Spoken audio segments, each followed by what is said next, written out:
Magandang araw mga kaibigan. Bigyan natin ng reaction, opinion, itong series of post ni Sas Rugando Sasot tungkol kay Senator Risa Ontiveros. Mga 3 days ago, may post lang siyang short. Sabi niya, "Tsuri ko lang, Risa, nilaglag ka na ng LBM." So, opinion lang ito ha, pananaw lang ni Sas. Nilaglag siya ng LBM. Okay. So, alam nyo na ano yung LBM. 3 tao yan. Ito, kahapon, ito ang kanyang follow-up na post. "Risa, girl, believe me, your conspiracies have brought you down." Ano yung conspiracies? Yung pakikipagsabuatan. Kanino siya nakikipagsabuatan? Di yung LBM. "Can you be the only one who looks clean to them? Ika, in this land of the blind, the one-eyed man is king. What they did to Sarah, they will do to you.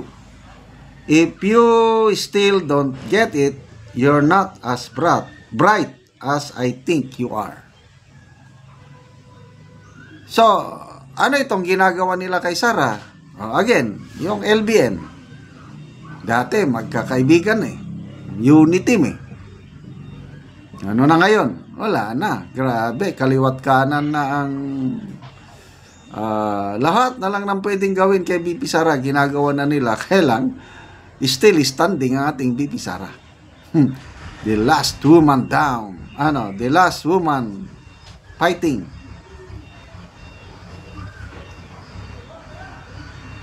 So, grabe. Ito, may last, na lang siya, no? Ito, kahapon din.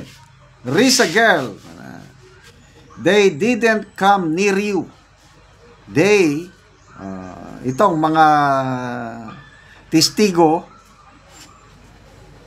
laban kay Apollo Kibuloy, yung sinitirang ba, "They, the one of those mentioned by alias Rene, I know." Ala. Itong video testimony ni Karine na wala na siyang mask open, talagang very detalyado.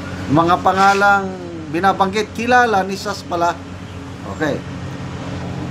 She, yung isa, babae, "She sent me the text message of Mel Robles that's been cooked since 2023. Lisa and Mel want to bring Kibs," si Pastor Kibuloy, "want to bring Kibs and they are looking for people to buy." Yung mga mabibili nila na mag-fabricate ba ng mga testimonies. Then suddenly, you had a hearing. Yung Senate hearing na. Yun. Niluto. LBM, nagplano, nagluto, kasama si Risa Girl. Ito yung sinasabi lang ni Sasasot. "Girl, I'm telling you, your fears are falling for you." Yung mga kasamahan mo, yung kasabwat mo, falling for you. So, ganyan talaga ang buhay. Magbasa lang tayo ng mga comments, Ryan Chico, "Guilt is very personal, Mr. Chair." Izizia Fernando, "Kawawang mga Duterte, kung sino pa ang may malinis na hangarin para sa taong bayan, sila pa ang mapasama dahil sa mga taong sakim sa pera at kapangyarihan." May napanood akong Facebook reel ni Jesus Busi Duque, isang matalinong vlogger na DDS. Talagang plinano nila ito.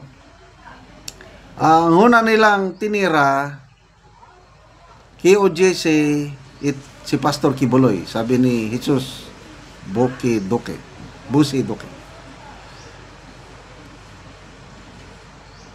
Noong 2016 na kampanyahan, ang resources ni then Mayor Duterte ang nag-provide si Pastor Kibuloy.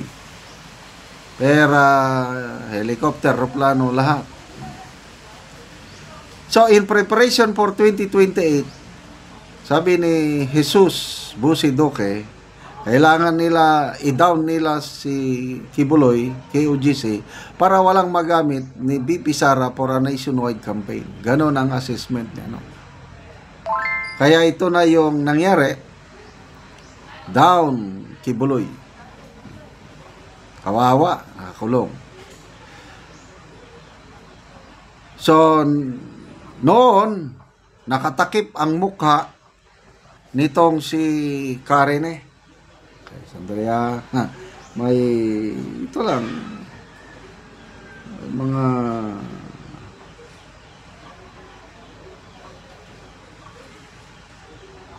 yon, ito kay 16 hours ago nung nasa Senate, post pa rin ni Sas Rugando sa ito. Nung nasa Senate, nakatakip mukha ni alias Rene. Ngayon, nagchika about Risa, wala nang takip. I believe, Mr. Chair, that we should ask the Filipino people who they should trust more. The Rene with a mask when testifying in the Senate, or the Rene without mask telling us he was bribed by Risa. Salamat kayo, Mr. Chair. Ayan ang magandang tanong. Ako rin, nung una,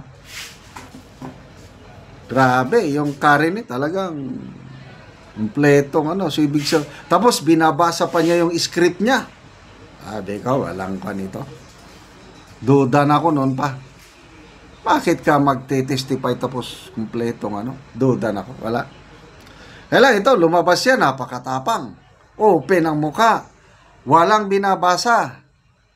Very consistent yung sinasabi niya, detalyado. Ibig sabihin, buo, puso't isipan nangyari sa kanya. Kaya kung ako ang tatanungin, mas kapanipaniwala itong Rene na walang takip sa mukha na nagsasabi na binayaran siya ni Senator Risa. Yun ang paniniwala ko.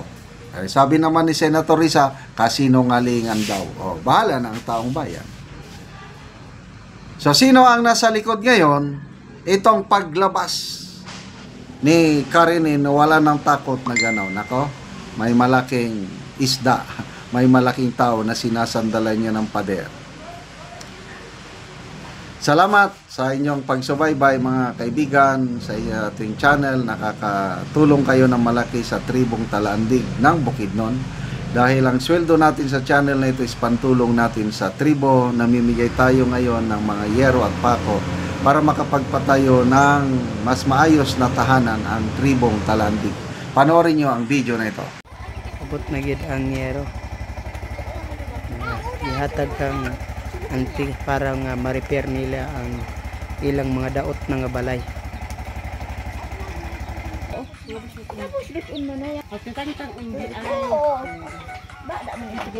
Karon mo na ni ang atopsan tagaan na mo gero silupin og sako lang. Ang gero mo pud ningal kuan na gid kayo, daot na gid kayo. Og karon ante pila na day katuig ang imong balay? 35 ra ni ka tuig. Oo. Nagpasalamat ko kay hanabangan mi aron ma-repair ang among balay kay tan-aw ga kuan na katuluan na. Oo. So, ang imong atopante nga yero gisapawan lang nimo og mga silupin. Silupin. Oo.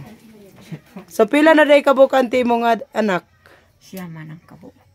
Siyam kabuk imong anak. Nawala ang isa. Nawala ang isa. Oo, ang imong edad anti pila na pod? Kuan naman ko. 55 na. 55 na ka. Oo, so ang edad ni tatay 72. 72 na si tatay. Oo, ang inyong pagkuan ante sa inyong panginabuhi. Kuan. Mga gabi ug mais. Gabi lang og mais. Oo, nani man gid ante nga mukaon man gid ta bisag unsa. At least nga makakaon ta. Oo, so karon ante mag-atop na mo. Oo. Lagi. So ang kuan ante, kinsay mo tabang sinyo sa pag-atop? Kana ang akong anak. Kanang imong anak ra. Oo. So salamat. Hindi naman makuantate nimo kay tigulang naman. Tigulang na. Oo. So, salamat kayo, ante. Ang nanguha mangani sa kahoy ako ra. Ikaw rang nagkuha ka. Kaya di man na makapamili sa kay kuan man. Naayang sakit. Oo. Sige, ante, salamat. Kay nahanabangan mi